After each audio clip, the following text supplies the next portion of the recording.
Why old MMOs feel better.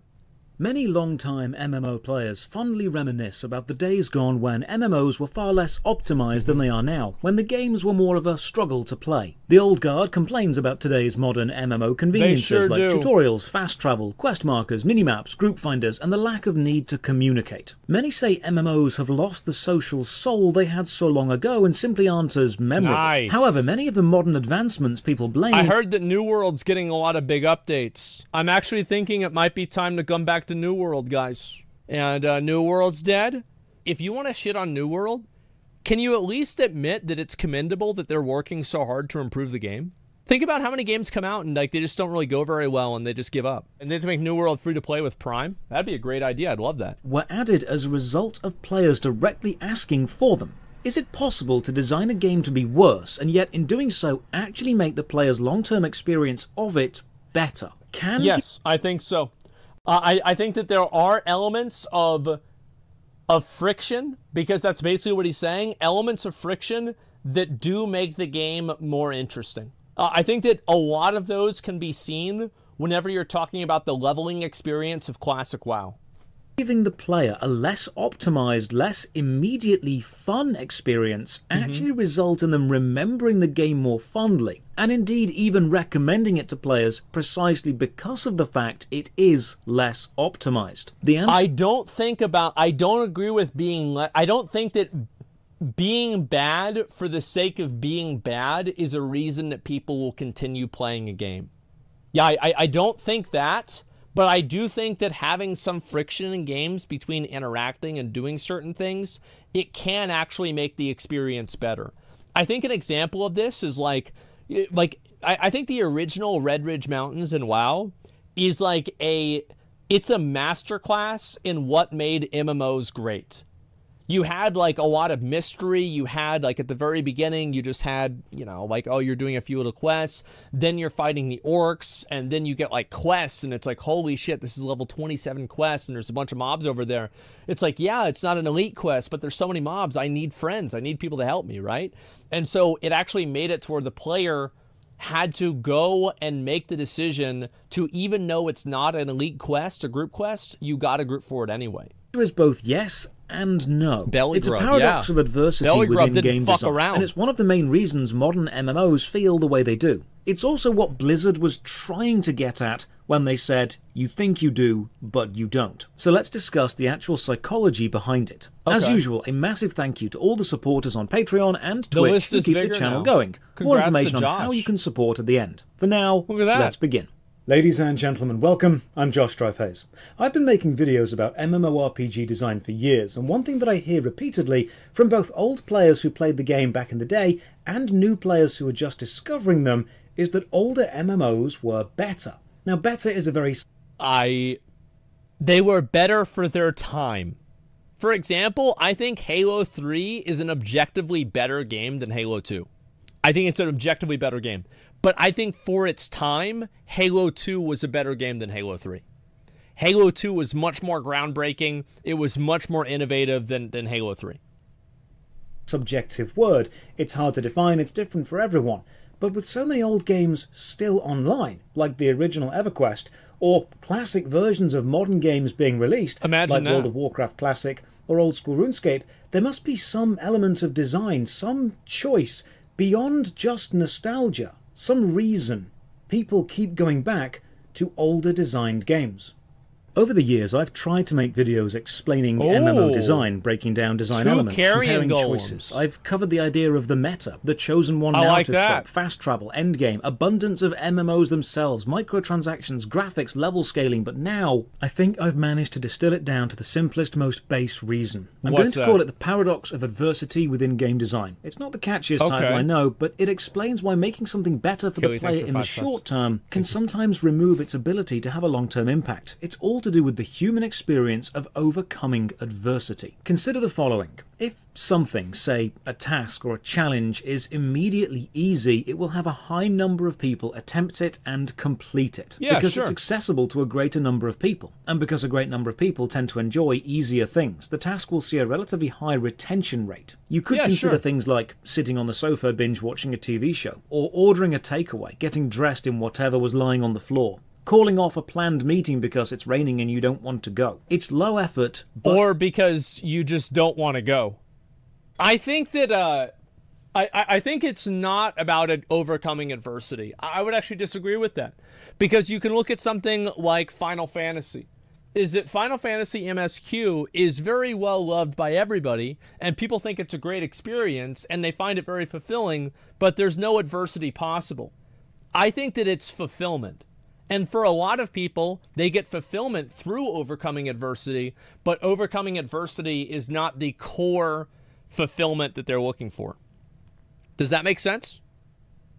It's about fulfillment. Immediate reward. On the opposite end of the spectrum are very hard tasks with very high rates of immediate failure, or a great deal of input effort required. Fewer people will even attempt it, let alone succeed. And because people don't enjoy failure, many will quit if the first few attempts don't succeed. This could be leaving the sofa to go to a gym, applying for a much harder job than you've currently got, cooking a full 3-course meal from scratch, dressing up in smart or complex clothes, or attending a meeting if the circumstances are against you and you don't want to go. It could be learning a language or training for a difficult sports event such as a triathlon. It's very high effort with a very delayed reward. The paradox is the immediate reward for the low effort input is never as high or as satisfying as the delayed reward for the high input process. The intensity of the reward and the long-term value of it is directly related to the complexity and difficulty to achieve the process. Put simply, if something is easy to do, you'll feel good in the process but not care about the reward in the long term. You likely won't even create...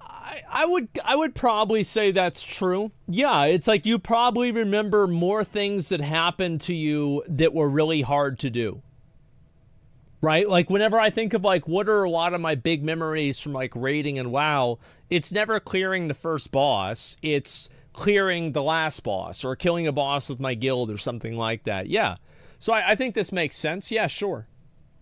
To memory of either the process or the reward because it's nothing special. But if something is difficult to do, you'll likely dislike the process of doing it, but then the long-term reward of having done it will have more intrinsic value to you, and the memory you create will be much more intense. I think that's generally true, but I do worry that there are some games that make things difficult in order to make them difficult.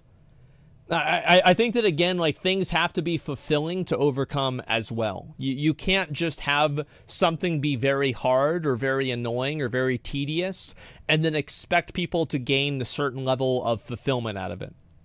So it has to be both, because like WoW has a lot of things that are very tedious or annoying, and it's like whenever I finish them, I don't feel good about finishing them. I'm just glad that they're over.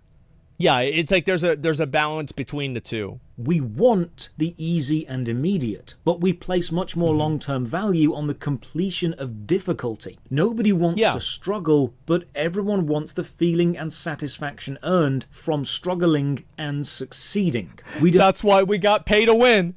There it is, right there. That's what Diablo Immortal is there for, right there. That's why Elden Ring was so successful. Elden Ring was successful for a lot of reasons, but I think that's one of them. You're right. Don't enjoy the process of overcoming adversity, but we do grow from it. Indeed, the moments of unplanned struggle often become some of our fondest memories. It's very important to understand that the words... A good example of that was whenever, remember Callouts Incoming? That Mechagon run that we had? Do you remember the 8-hour Gruul run? Well, I'm not going to forget that. That was certainly not planned at all. Holy shit. Took forever. Struggle in this context is not life-changing trauma. It's not extremely negative experiences that you wish you could remove. It means less than optimal, unexpected. It means more difficult than you originally anticipated. It's not extremely damaging. It's challenging within the context of the game. It's a good challenge. If you go camping with your friends and everything is absolutely fine, you'll likely have an okay trip. But if on the second night it begins to absolutely pour with rain and you discover there's a rip in the tent, you will likely hate it in the moment, but look back on it fondly, laughing with the group as you all reminisce the struggle you overcame. It's off. I fucking hate camping. I fucking hate it. The reason I would like camping if it happened in the winter. But last time I went camping, it was like over 10 years ago. And It was sweaty and tense. I couldn't get comfortable. It was awful. From the moments of struggle that we look back on and smile about. We defeated the enemy and we see value in that. If you ask older MMO players some of their best memories, they'll often tell you about all the adversity they overcame, standing selling items in the EverQuest tunnel or the Falador Bank, completing quests without guides, phoning friends in real life to organize a raid. Well, it's like figuring shit out too, like doing the quest without a guide. Like there's a really big factor. This is kind of what people were talking about with like the IKEA effect. It's like you put together the thing yourself, so if you feel like you have like more ownership of it. And I think that's kind of what happened with like the old quests, is whenever you actually figure it out yourself, I think that's way more fulfilling than if you just read a guide or you just follow a quest marker or something like that. Exists in design a Goldilocks zone of player difficulty, where something is not too easy and not too hard, it's just right. You're not going to frustrate the player and prevent them from finishing the game, but when they do finish the game, they're going to feel an immense satisfaction that they have overcome a perfectly balanced challenge. So how that's how I felt whenever I beat Sekiro. That's how I felt whenever I beat Elden Ring. I felt good about overcoming the challenge. I felt good. It's like, I fucking did this. I succeeded. I win. We'll relate back to MMORPGs. Well, remember when Blizzard told you think you do, but you don't? But you don't. I've heard of that. And by the way, you don't want to do that either. You think you do. I wonder how many times I've seen this. Remember when you had to, like, spam cities and say, need a tank, need a tank, need a tank during the Burning Crusade days? You don't remember that because now you just push a button that says go to the dungeon. You don't want to do that. Here's what they actually meant. It's two elements of human psychology combining. The abundance of choice, meaning we don't stick at one thing. Well, I think that, like, the difficulty and the adversity, I think players don't enjoy whenever that difficulty and adversity comes in an artificial way, where it's like, oh, we have to walk all the way to this dungeon, or, oh, if we die, we lose something that we have to go back and do the whole thing over again. I think that's the kind of difficulty. It's like New World, I think, is a complete fucking case study in that. Is that a lot of the difficulty and adversity that New World had was entirely artificial. It was the difficulty of traveling, the difficulty of moving materials around. It was not something that was really hard because it was challenging. It was hard because it was designed that way. When it gets challenging and can easily switch, and the value we gain from overcoming a challenge. Many years ago, there weren't as many MMOs, so you have a relatively captured audience. If you didn't like one game, you could go to another, but you'd very quickly cycle through all possible games. The player base didn't have great variety, and a lot of these MMOs were difficult. The players would face adversity in all games, such as no group finders, meaning you had to talk to people, and creating a group could take a while. No quest markers on the minimap, or minimaps themselves, or even in your journal, so you had to write down NPCs' names and locations. No market. Yeah, it was hard. Like, I mean, I remember back in the day, my mom and I, we played King's Quest, and you remember that one part in King's Quest where you went out into the desert? Well, we actually made like a grid, and we tried to map out the desert in King's Quest. Like, that shit was like from way, way back in the day. And like, I still have the grid. I still have the map. I think it's in the garage. Boards or global trading systems, so it was player-to-player trade only. No tutorial, meaning you were placed directly into the world and you relied on the community to help you, and many games came on physical CDs and took hours to... I remember me and Zach Mikorivi, we were actually sitting out there asking what LFG meant in WoW. And we were like, what is this? And everybody thought we were trolling, but we actually had no idea what it was. Stall, with the process often going wrong. Why people this keep typing isn't the game itself, but it's still part of an adversity experience. Adversity means a difficult or unpleasant situation, and overcoming it is a good feeling. Now, the adversity in a game doesn't just need to be the boss design or the gameplay. It can be the meta elements, such as having to play a game without a guide, being unable to switch servers and play with your friends, corpse runs, experience debt, almost cryptic levels of description for both quest guides and item descriptions. older games had a lot of adversity within them. And as They we know, did. while people like the sense of accomplishment which comes with overcoming adversity, they don't always like adversity in the moment. People quit difficult... I actually think that I don't think that a lot... I think if you brought out a game like this again, that like made you lose experience whenever you die, and you know, everything takes forever and there's no quest helper for it, I think that game would just die. I don't think people would play it. I don't think they'd waste their time on it. I actually do think that a lot of players have just moved past that. They don't want to deal with that. It's annoying to them. I think that right now, players want diversity that is not an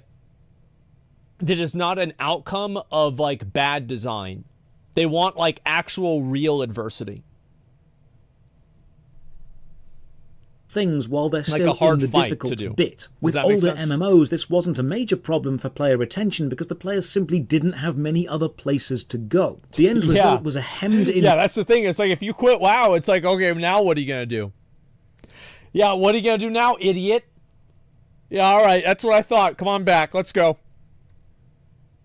player base with a sparse selection of MMOs, all of which had heavy amounts of adversity, and your choice was overcome it or stop playing. And if you stopped playing, then you simply stopped caring. And if you did overcome it, you felt intense personal pride. But as more MMOs were made and player choice increased, the designers saw both opportunities and issues. If they made the player face too much adversity, the players wouldn't push on because they had no other choice, they would leave because now they did have choice. And this put designers into a strange position. They needed to make the people lose interest. That's one of the worst things, is like, that's kind of what I said. I was like, I thought that like Margit was too hard of a first boss in Elden Ring, because I thought they were, he would push players to, instead of trying to overcome him, they would just stop playing.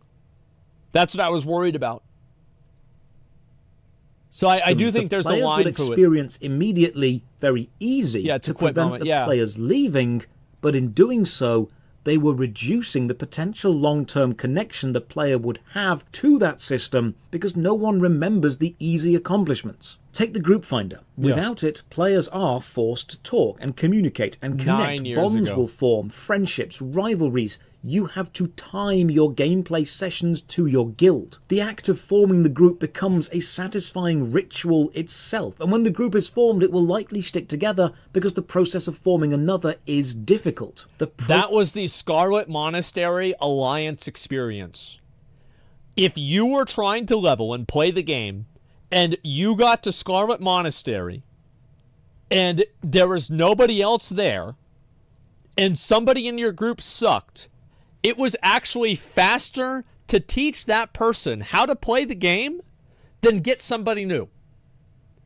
That's how bad it was. Yes, it was actually faster. You had to, like, take this person, like, okay, here's what threat is. Like, all right, didn't you have to use a shield? Okay, all right, let's do that. Yeah, the Western Plaguelands run, oh my god, it was brutal. So good design. I think that players nowadays, if you had that in a game again, I think this is really the best way to look at it, is if you had a new game come out that had a functionality like that, what would players do? Because in Classic WoW, what did they do? Well, they just had summoning warlocks, and that problem was completely removed because there was just a bunch of people there, and you could easily find somebody, and you just had to pay 3 gold for a summon. You see what I'm saying? Yeah, people would quit. Yeah, and like, this is just what happens. I think that the trying to find like these points of like, what's like really the word for this? Like these like points where it's like, oh man, like this is a really hard challenge to overcome. I think that if the game ever engineers these things intentionally, it always is bad. And I think that New World tried to do that. New World tried to engineer friction. And so did Shadowlands with the conduits and like the covenants and everything. They tried to engineer friction. Friction is what happens whenever people try to overcome game systems. It should not happen whenever the game systems are designed to create the friction itself. The process of forming the group is the adversity, and the feeling of having formed one is now substantial. But then the group finder comes in to remove the adversity of forming the group, and in doing so also removes the feeling of reward of performing it. It's positive for players with very little time, but negative for players who valued the process of making the group. The lack of quest markers on your minimap, or indeed the lack of a detailed map at all, or the lack of fast travel, means you now faced adversity of talking to every NPC, finding a quest, memorizing the world, learning the lay of the land, or becoming friends with a class who could teleport you around. The act of exploring and progressing was the adversity. That was the challenge. It wasn't easy, but for those who could do it, it was fulfilling. Then the minimaps, teleport spells, fast travel, and icons and quest helpers and auto run came along because players were leaving the game before even finding the quests due to the difficulty of the process. Well, yeah, because people don't want to... The thing is, people don't want to play a game and feel like they're wasting their time. And I think that's what happens. Is it whenever people are trying to play a game and they're just looking around, trying to figure out what to do, that's what the problem is. And I think that, like, Margit actually is a good example of this not being the case. Because basically, Elden Ring, what they do is they say, you have to kill this guy.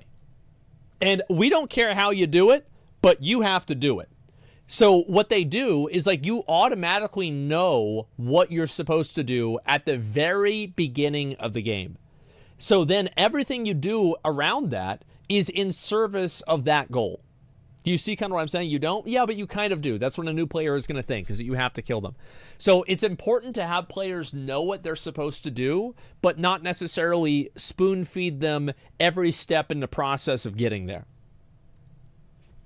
Had to be made easier to increase player retention, or the players would leave for a game which was doing it. Again, in doing so, you are removing the adversity of learning the land at the expense of the player's long-term connection to the land. Most players simply don't have a very long attention span, or a great deal of patience to deal with failure or time-consuming systems, so game designers I think that time-consuming systems is really what people don't have patience for.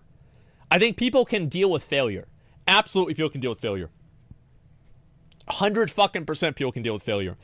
People will sit there and wipe on a boss forever, but what people don't like, I think, is whenever a system is designed to consume your time.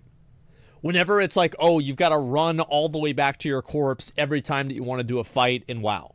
It's like, oh, you have to run all the way back to the boss for Blue Smelter Demon or Sir Alone in Dark Souls 2.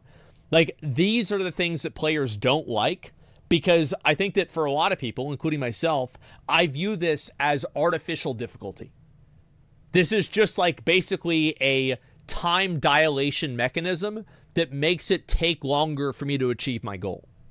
I don't like it. It's not fun. It's just annoying. Spoiled by other games?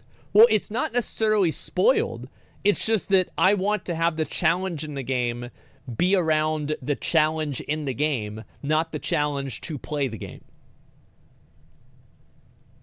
To remove any and all roadblocks to failure, and this became a double-edged sword because they were now taking the process of adversity and resulting satisfaction and replacing it with a mundane, easy process and no emotional reward. Yeah. This paradox of adversity can be applied to lots of MMORPG design elements. There used to be fewer MMOs, so players had less choice, meaning you could make your game more difficult. You could add in more adversity, whether that's the difficulty of the enemies, the quests, or even understanding the systems the game is made up of. Players would have to conquer them, and so be given the reward for conquering them. I think that one thing with adversity, with games, is that, in my opinion, adversity is best whenever you give the player the option to use different tools to overcome the adversity. So, for example, like in Vampire Survivors, you can use garlic, you can use axes. Like, there's like 15 different combos of weapons that you can use that are all going to help you clear the game. You can use knives or something else like this, right? You can use whatever you want. And basically, like, I look at it like this. A good game is a game that says you have to get the number 4, and you don't have to only use 2 plus 2. You can if you want. You can use 3 plus 1, 4 plus 0, 5 plus -1. You can do 10 minus 6, and you can get 4. The only thing that you have to do is get to 4. That's it.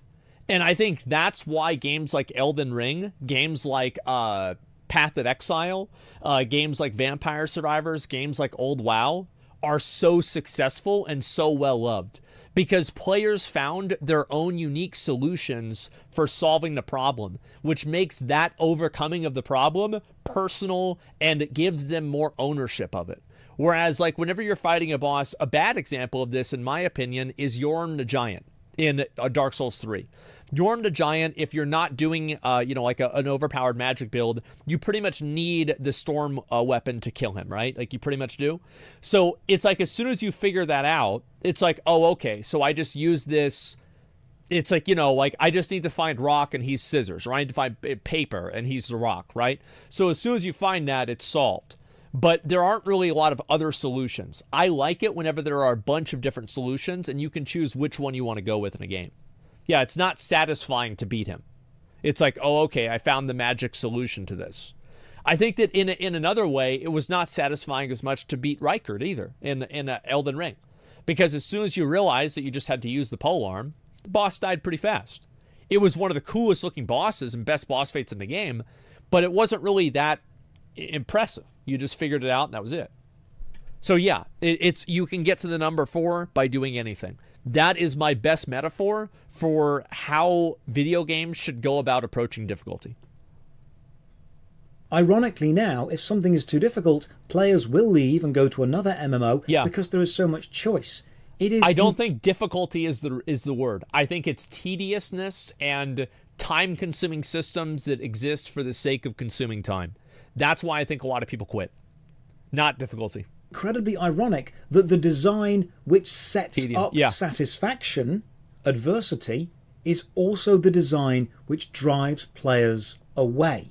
In short, if you fill your MMO with player adversity, systems which the player must overcome, it will feel incredibly satisfying when a player advances through it, but it is also far more likely the average player will quit before reaching that satisfaction, because the process is difficult. And if you fill your game with easy systems which remove adversity, it is now much more likely that players will stick around and finish your game, but also they will feel very little connection to it because they never had to overcome adversity to get there. Difficult experience means less immediate fun, but a stronger long-term appreciation of it. An easy experience means more immediate fun, but a weak... Bro, it's just so sad to watch the free-to-play POV, man.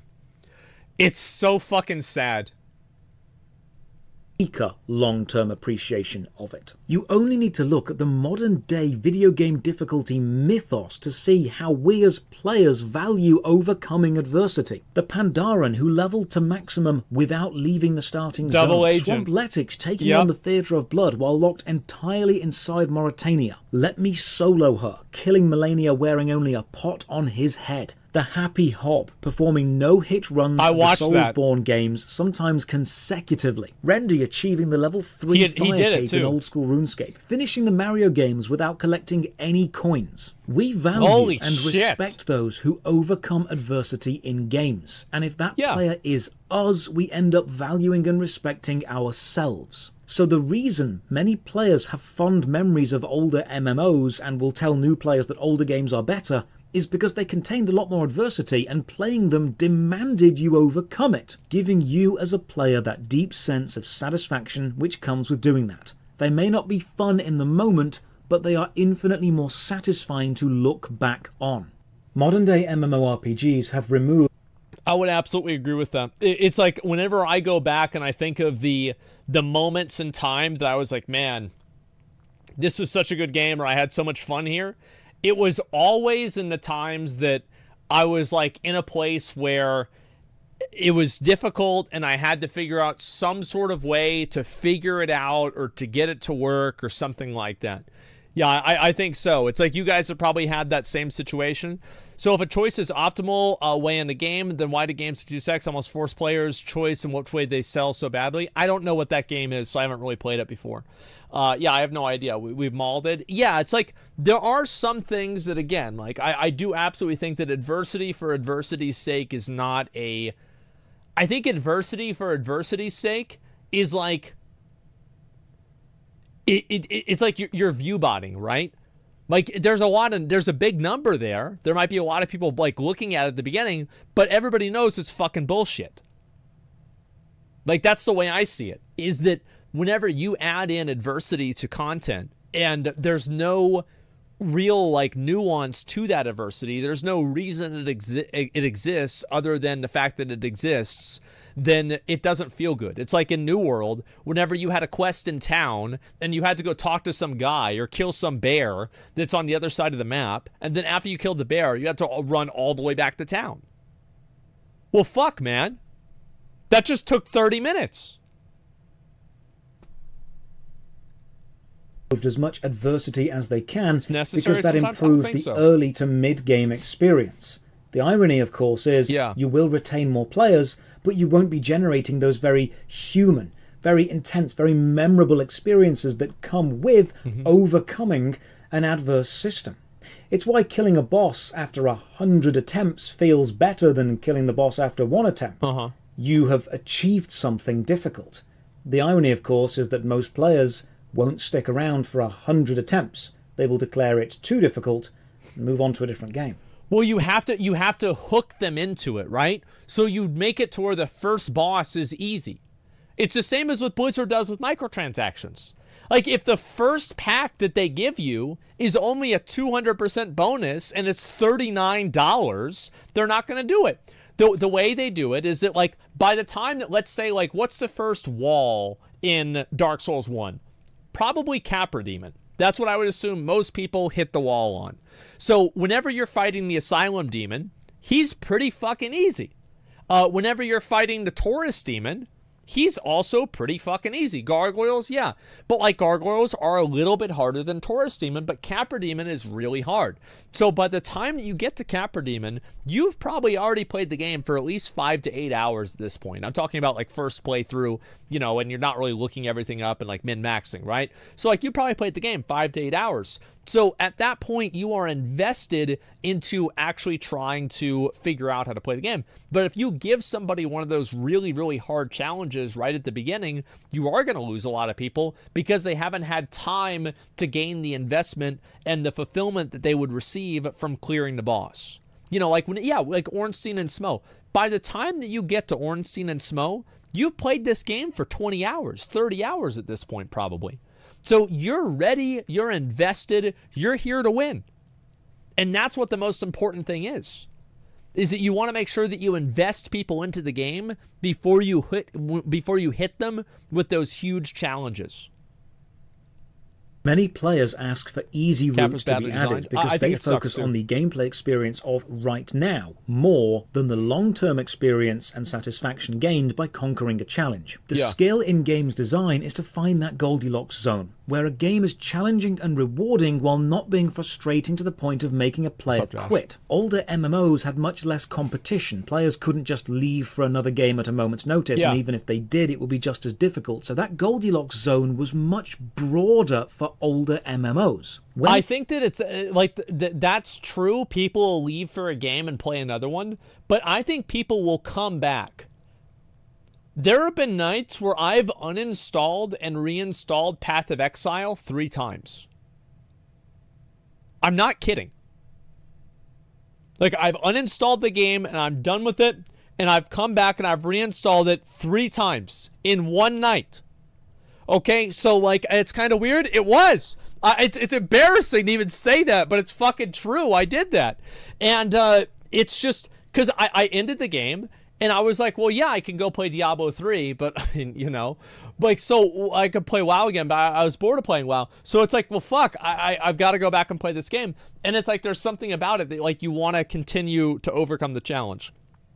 Like, for example, whenever I played, like, Dark Souls 2, whenever I quit the game, like, I beat it once, right? But whenever I played it again, there was never, like, this nagging, like, desire to complete it. There wasn't like whenever I finished the game and I said, I'm done playing this, I never felt like, oh man, I want to come back and play this again.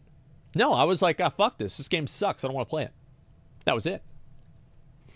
Blizzard said, you think you do, but you don't. What they meant was they believed a modern-day MMO player base would quit classic WoW due to the adversity in the game's design, the lack of group finder and the lack of quest giver's location on the minimap, before they were able to reach the satisfying... The good thing, though, is that players solved all those problems.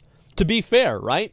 Like, players solved the problem of not being able to get people to Scarlet Monastery by everybody having Warlock alts that you would just pay gold to summon people at. And then people solved the problem of Group Finder with things like Discord and also with add-ons. Like, and then they also solved the leveling problem by buying mage boosts. So Blizzard, in a lot of ways, was right. Players solved this problem. Level of WoW Classic, and value the experience that overcoming the adversity gave them. Modern Blizzard design seems to be remove all adversity at the expense of all long-term satisfaction. So the next time you hear an older MMO player saying they want old-style MMOs back, what they likely mean is, while they may not remember the less fun process of playing the game, they miss the end feeling of overcoming adversity that the game gave them. But what do you... I feel like there's also a lot of MMO players out there that they just wish they were 16 again. They wish they could just sit down and play a game and not have any care in the world. I think that's absolutely a factor too. I think that's a massive fucking factor. It's like with classic WoW, I think it's both. The game was really good, and also it was a lot of nostalgia. Give me 1 second.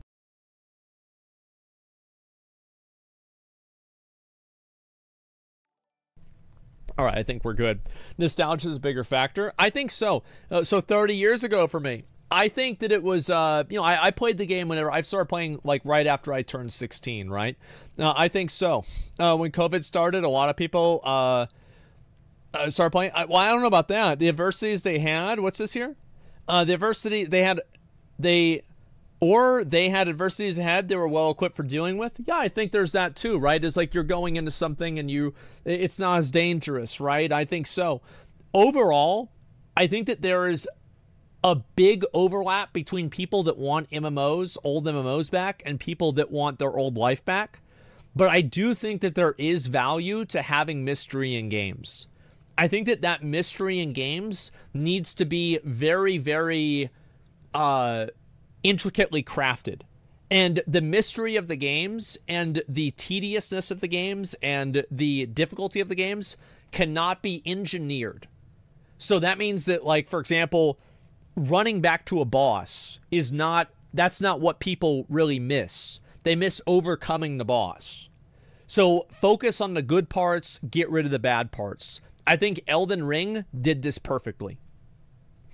You think, should modern MMOs be designed with fewer features so players have to push through adversity to gain the satisfaction of overcoming it? No, they'll just quit. They'll just quit. People are like, this is a waste of my time. Fuck this. Should the adversity be removed to increase early game player retention at the cost of long-term satisfaction? Or I think what they should do is they should make the beginning of the game easy and then make you hit a wall. That's what I think they should do. And you continuously make the game harder and harder and harder. That way, it's like there are some raids that are like this. Like Eternal Palace was like this, where the first boss in Eternal Palace, Shard's Eternal Palace in WoW, was really fucking hard. And most people didn't get past her because she was harder than the next two bosses. And I don't want to have a situation where you should have... It's almost like getting somebody addicted to something, right? You make it easy, and then you make it harder and harder and harder. And once you've got the fucking hook in them, you've got your teeth in there, you've got them, that's whenever you really make it challenging. You make it challenging over time, not immediately. Or should self-imposed limitations, such as RuneScape's Iron Man mode, be adopted by the game industry and made available for self-imposed adversity? What's the best design choice here? Let me know in the comments below. Thank you again for watching. Another massive thank you to the supporters on Patreon and Twitch who keep the channel alive. You can support from only £1 a month. Check the video description for links to the Patreon, Twitch, Twitter, and Discord. And as always, have a great day. That's a good video. I think so. I like that video a lot. I think that the topic of like video game difficulty is really hard. It's really hard to have a conversation around video game difficulty online because people will always say they want things to be more difficult, And then whenever they get that, they don't like it. Josh, we've watched Josh's videos a million fucking times. Make sure to give it a like, give him a sub if you haven't already. He makes a lot of really introspective and great WoW videos. So I would absolutely recommend watching. Yeah, we love Josh 100% we do. I'll link the video again. You guys can take a look at it.